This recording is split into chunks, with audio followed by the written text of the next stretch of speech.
Hello, welcome to Built to Be Human podcast brought to you by Functional Living Academy. I'm Liam Gallagher, your guide.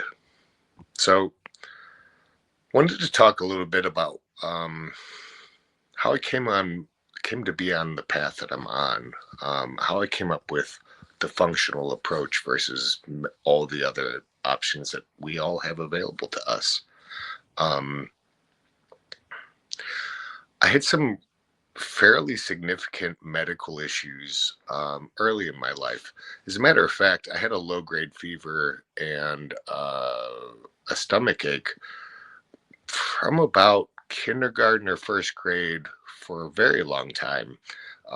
And unfortunately for me, this happened in the early 80s. I was born in the late 70s, so I was in school in the early 80s.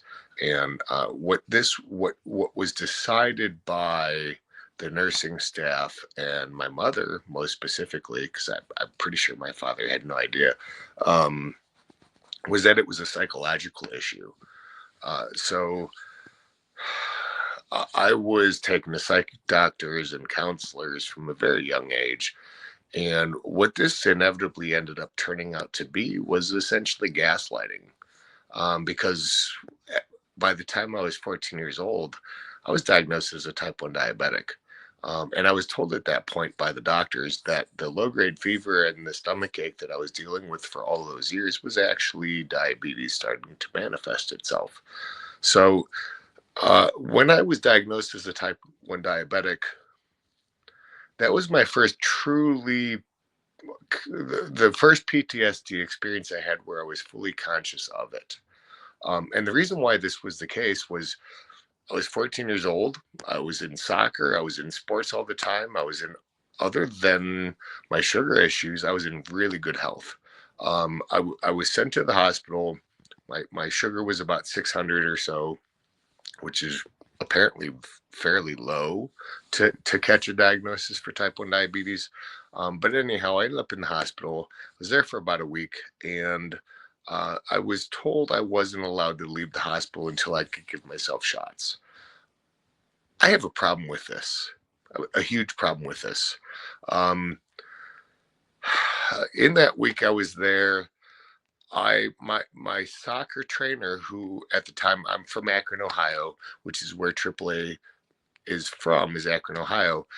The president of AAA, the towing company and insurance and all of that, was actually my soccer trainer. And he literally visited me more than my mom did in that week that I was at the hospital. So when I got home with it, the issue I had, the reason why it turned into PTSD was at 14 years old, I was handed this disease. I was told I had this disease. I was told it would kill me if something didn't beat it to me. At the time, I was literally told I had to manage my diabetes because if I wanted to have a chance at a pancreatic transplant, I needed to maintain my health. Of course, pancreatic transplants don't really happen at this point, so that was bullshit too. But I'm digressing a little bit. I went home at 14 years old with type 1 diabetes and was expected to go to school, was expected to continue my life with pretty much no support whatsoever for the illness I have. The support I had was my mother asking me what I wanted for dinner. Um, it was so bad that I had the flu I don't know, maybe a year after I was diagnosed. And I hadn't been through any sort of that sort of sickness since I had had diabetes. And it was so severe that I wasn't able to be aware that I needed an insulin shot. And to illustrate how alone I was in managing my diabetes at that point, my mother never gave me insulin. She never asked me if I needed insulin. She never asked me if I took it. She assumed that I had it because why would she have to deal with it? Apparently, holy crap. So I ended up in the hospital with my blood sugar absolutely through the roof. And they gave me insulin, obviously, to bring it down. And I ended up with 3 or 4 bags of IV fluid to hydrate me. I was so dehydrated. So actually, I'll backtrack a minute. The reason why she knew I needed to go to the hospital is I was so dehydrated from my sugar being all screwed up from not having insulin that when water hit my lips, I started to vomit. That's some severe dehydration. I tried to drink water, and because I tried to drink it too quickly, it made me violently sick. So to the hospital I go. Okay, so right off the bat, I already knew that when it came to health, I was completely and utterly on my own. For most of my life in my younger years, nobody had believed me with what I had said in terms of what I was dealing with. So once I ended up being a diabetic, to make matters worse, the doctor, the endocrinologist I had in the start was absolutely an asshole. He looked at me and he literally said, "If you don't control your diabetes, I'm gonna put my hand down your throat and rip out your lungs." Now, I guess he thought that he was being silly, but he's just being a dick. I'm 14 fucking years old. I have this disease, and you're being violently threatening me if I don't take care of it. Why wouldn't you help me take care of it and teach me what I needed to know? None of that took place because he was too busy being with his great bedside manner, thinking he was helping people. So at that point, I had learned, I was taught by the nutritionist and the dietitians what I should be eating. Of course, all of that was rubbish as well. So all of these experiences really led me to the idea and understanding that the medical industry doesn't care. It really doesn't care. It's going to tell you what they want to tell you. And if it works for you, great. If not, oh well. I don't even know what else to say. So I didn't know what else to do. So I started to look at herbs and natural methods. Things like valerian root and kava kava and chamomile because I was constantly stressed out. I got into meditation because I had all these thoughts on my mind and I didn't know what to do with them. And I was told I had learned and read that meditation was this boon to existence. Um, but even meditation had its limitations. I realized that yes, meditation can help me clear my head of thoughts while I'm meditating doesn't really solve any problems. It didn't allow me to have some sort of structure in place so that this didn't continue to happen to me. Herbs were wonderful as well, but the way I was using them when I first started was treating symptoms.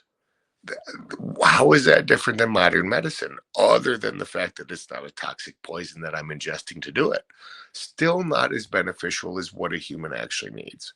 So, fortunately for me, I've got a really high comprehension and I'm really determined.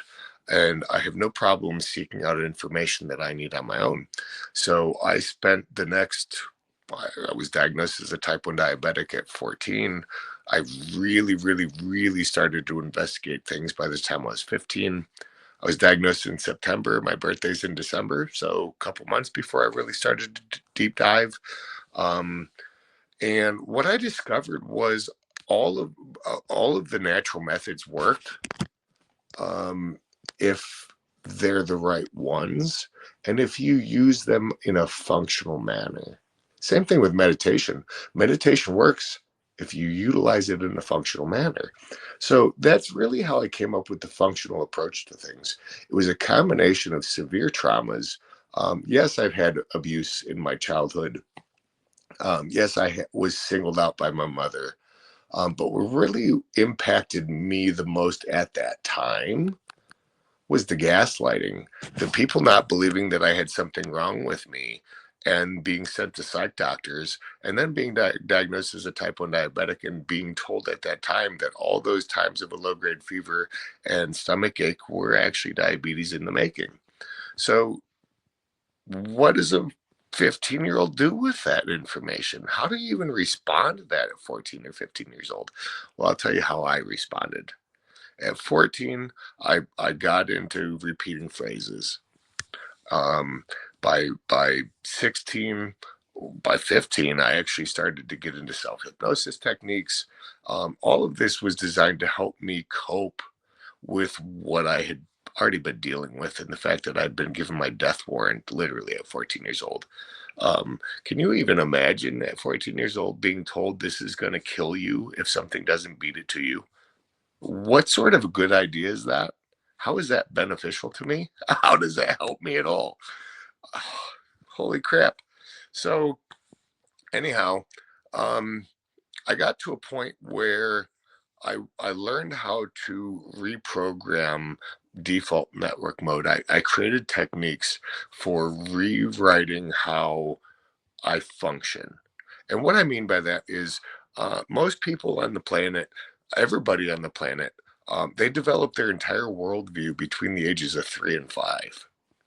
So if a human doesn't go back and update that system at some point in their life, we're all literally we're working with um, a worldview that we created between the ages of 3 and 5 years old.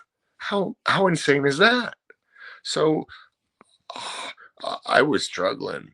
So I designed ways of updating that, of being able to take a look at what's going on in my life at the moment and address it on a functional level in terms of the brain. You'll when people know me for a length of time, they know that I typically refer to the animal brain and the intellectual brain. And the reason why I do this is our animal brains, our brain is hardwired for certain specific things. Those things are to fit in. Our animal brain wants us to fit in. If it doesn't think we're fitting in, it's going to cause us all kinds of problems. It also is designed to keep us from repeating a negative experience. So I had all these negative experiences that were done at the hands of other people. I was a minor when a lot of this stuff happened.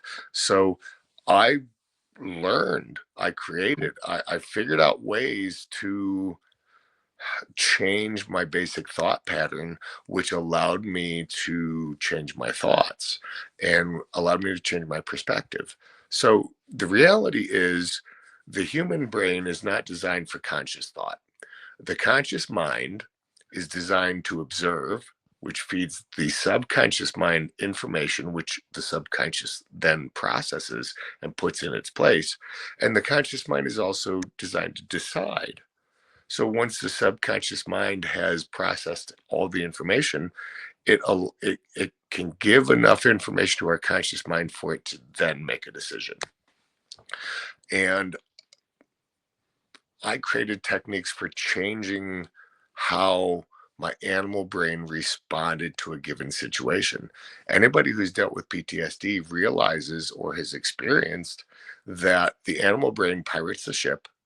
It gets reminded of a past experience and ends up in some sort of fight or flight mode in order to protect yourself from repeating that experience. Well, that doesn't benefit me. That doesn't help me proceed. That doesn't help me get over things. That doesn't help me get beyond the negative experiences I've already been through. Does it protect me from further ones? That's debatable even as well, because in our society now, that sort of behavior is not acceptable. A person with PTSD, if they end up triggered and they go into a full PTSD episode and they're freaking out, people around them, even if they understand what's going on, are really turned off. And then they make comments like, oh, well, this person might be violent, even if they know there's no chance this person is ever going to be violent. They make all these assumptions because they've never had the experience. Because they never had the experience, they weren't willing to support me. So I had to figure out a way to address it that was effective, that allowed me to get beyond things. So 14, I started phrases. 15, I started self-hypnosis techniques. 16, I started to compile all of it.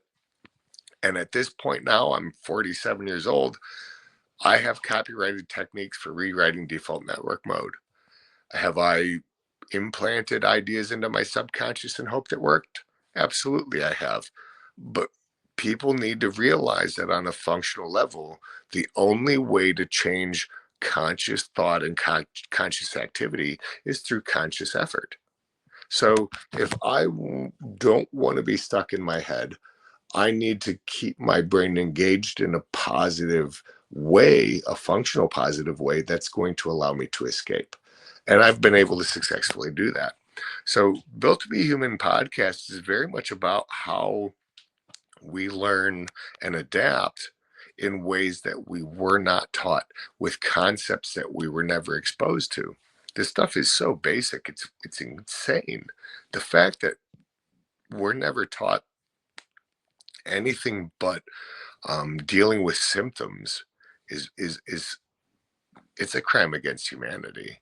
So I absolutely am a huge fan of utilizing herbs and essential oils and nutrients, and I will talk about them quite a bit because they've been a big part of my process and my experience. But here's the thing: until I used them in a functional way, it didn't benefit me at all. When I was fighting my physiology, it didn't matter how much money I had for supplements because I was fighting my physiology. So I will recommend supplements to people. I will recommend herbs. A lot of the herbs that I tend to recommend at this point have to do with healing the nervous system and dealing with anxiety. But that's just a sign of the times that we live in. But I'm going to talk to people about things they can do on a functional level, first and foremost, before we even get into any sort of supplementation. I've got a guy that I know in Ireland that's going through my process. I've encouraged him to go through my process. He's through one part of three, and he's doing well with it. But as a result of going through it, he's got an awareness that he may not have had before, and this awareness is not comfortable. So I said to him the other day, I said, once you get into the second portion of my course, um, if you're still struggling to the extent that you are now, please let me know because I'll make some recommendations for some herbs or some other things that will benefit you, that will help you as you go through the process. Um, I have literally repaired my nervous system with herbs. It took me 4 years to do it, 3.5, 4 years to do it. I've had neuropathy. I've had all kinds of brain damage, and I'm a type 1 diabetic of over 30 years. So of course I've had neuropathy. um, I consistently drank the same tea 3 times a day for 3.5 to 4 years.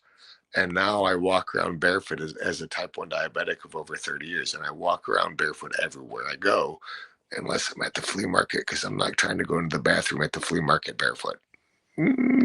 Just being wise. I love being barefoot though. So again, I took things. I had blood pressure issues, and I was prescribed lisinopril and metoprolol because I had high blood pressure as well as tachycardia, and I took herbs instead. Yeah, my blood pressure and my pulse were elevated for a while. I took the same herbs for a year and a half consistently every day. I'm sure I missed a day or two here and there, but not many, if not more than a handful. I promise you, not more than a handful. Last time I was at the doctor's, my pulse was 124 over 80. And I'm sorry, my blood pressure was 124 over 80. My pulse was 72. And that was the reading before was my blood pressure was 156 or 160 over 100. And my pulse was pushing 110. So I get modern medicine. It's fantastic in trauma response. It's fantastic in terms of short usage. When I was having huge problems with my blood pressure, before I was able to get the herbs into my system, I absolutely took the medication. The heart's a muscle. You overwork it, it's going to fail. I don't want to die. So I used it for what I needed it for the function of the moment. I was dealing with symptoms, yes, absolutely, but it was buying me time till I could get the herbs that I needed specific because I didn't have them on hand. But once I had the herbs on hand, to hell with medication. If I need medication later on, if the herbs don't work, we'll talk. But until I know the herbs don't work, I don't want to hear from you, because herbs have nutrients in them. Chemicals don't, pharmaceuticals absolutely don't. If I give my body the raw materials it needs to heal itself and I live long enough, it's going to work. So again, from a functional standpoint. So at this point, I've really focused on going from the functional angle. At the moment, I've been doing this for over 30 years. I've been doing it professionally for 15 or 20 years now. And what I've learned, the market is absolutely saturated with herbalists and people that claim to know what they're dealing with and know what they're doing.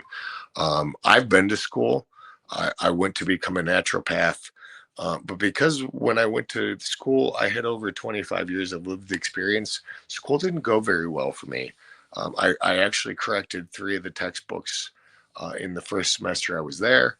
Now, please understand that the corrections were very specific. Um, but it also allowed me to realize that what's being taught is being taught from a theoretical standpoint, not a lived standpoint, not a functional standpoint. It's based on the market itself. So I've drawn back from all of that. I do for myself. If the doctor diagnoses me with something and he prescribes me something, I'll fill it. I'll listen to him, and then I'll go to my herbs and I'll see what I can do myself. I'll have the medication on hand in case I absolutely do need it. Because again, as I said, I'm not trying to die. But if I am not really at risk of dying because of my decisions, I'm going to take the herbs and see if I can correct the issue completely, as opposed to relying on a medication for the rest of my life. So I hope that kind of gives you a bit more of an idea.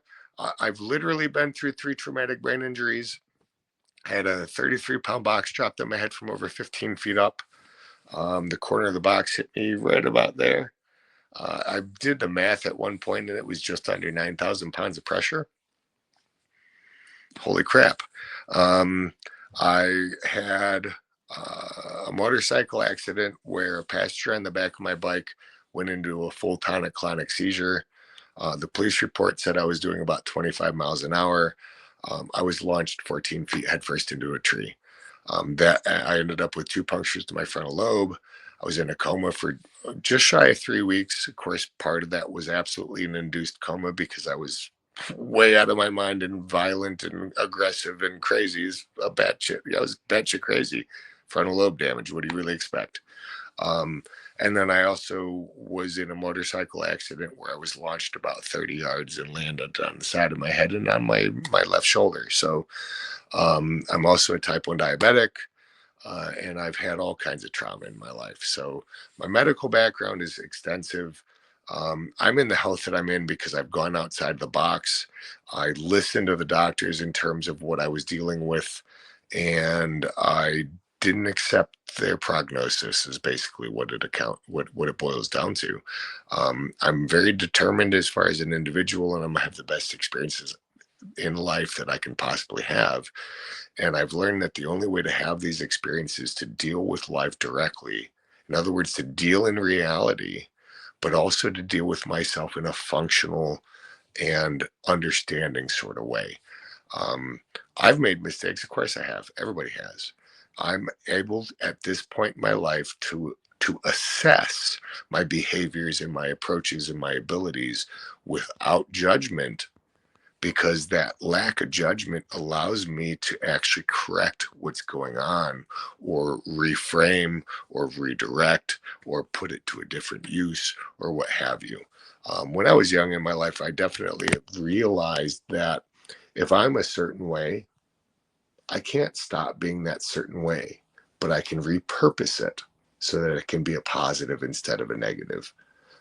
In other words, if I have a tendency to manipulate things, I don't have to manipulate things in a negative way. I can do it in a way that encourages people or guides people into what they need. So again, I don't have to be manipulative. I can be encouraging instead. I can be supportive instead. So I might have a character flaw, a so-called character flaw, but that doesn't mean that I can't repurpose it in a way that benefits myself and my experience and hopefully those around me as well. So um, I hope I hope all of this makes sense. I hope you guys are all on board. Yeah, society and the environment that we're all in is completely against being human at this point. We've never done these things in all of our history. We've never been exposed to this type of traumas and chemicals and toxins that we've been exposed to. What I've done in response is a combination of natural methods and functional methods. Natural meaning coming from the earth. I'm going to take an herb before I'm going to take a pill 100% of the time. If I wake up in the hospital and they gave it to me, I'm not going to complain because if I'm in that kind of pain, I'll take a painkiller. But I don't really want them long term. I want to be able to take the reins into my own hand and say, okay, if you're willing to, let's work together. And if you're not willing to work with me, then go to hell. I'm going to do this because it's worked for me in the past. It's gotten me where I'm at today. And honestly, everybody, 100% of the people that have utilized my methods have all benefited from it. So if you have questions, please leave them in the comments. I'll do my best to hop on every month or so and see what people have posted to respond. I'm not an online person, I'll tell you that right now. Um, I try to be because I'd like to make money doing it, but I'm not an online sort of person. But this is kind of how I came across the whole functional approach. It is something that I started about 14 or 15 years old, and I'm 47 now. I've done it consistently for that entire time. I've refined it to the point where I'm able to describe it to people in a very short time in a way that they can benefit from and adopt for themselves. Because let's face it, we all function the same way, but that doesn't mean we're all the same person. So I would rather teach function so that you can learn how to adapt for yourself in relation to what your experience has been, as opposed to telling you you need to do this because you need to do it because I said you did and it worked for me, because we have enough of that in life already. So I'm gonna end here. Next week I think I'm gonna start diving a little bit more. I might talk a little bit more about the details of my story.